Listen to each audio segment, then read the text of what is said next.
The biggest podcasting platform in the world is not Spotify, it's YouTube. The numbers of people who watch YouTube on their actual smart TV in their house shocks people. Yeah, would you like put on nicer clothes if you really thought about it? Normally I'm wearing a t-shirt. I put on an actual sweater for you today. I would not have put on a sport coat because it's not a funeral, wedding, or court date, so. You're also running a media business. I mean, you must be thinking, like, why isn't PodSave providing an hour to CNN or MSNBC or something? Like, why are they paying these people way more than you would charge them to provide an hour of programming? Like, don't you see that stuff converging? This has been the challenge for most media organizations. You've witnessed this. Truly, with the exception of the New York Times, there is not a good example of a previous legacy media organization that has made an actual transition to digital. It is just like they cannot do it. Some like Politico start digitally. Like when you started there was an actual newspaper that people read over lunch at Capitol Hill, but it was a digital first publication, but no one else can do it. I mean, it's to the great credit of the New York Times as from a business story of pulling that off, but people can't actually do it. ESPN is trying to do it and maybe they'll be successful with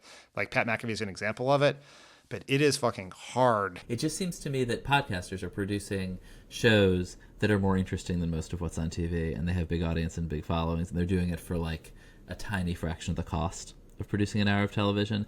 And meanwhile, television's running out of money. And it just seems to me that set of factors means inevitably that I'm going to like be in a dentist's office and see your face very soon. I hope not. Not my face, but maybe some other face. There is a little of everything as old as new again, which is for a long time, the thing ESPN ran all morning was just a video feed of ESPN radio shows because ESPN radio was where the money was. And so it was just like you would just watch Mike and Mike every morning. I mean, Howard Stern. Right. This is not a complicated business.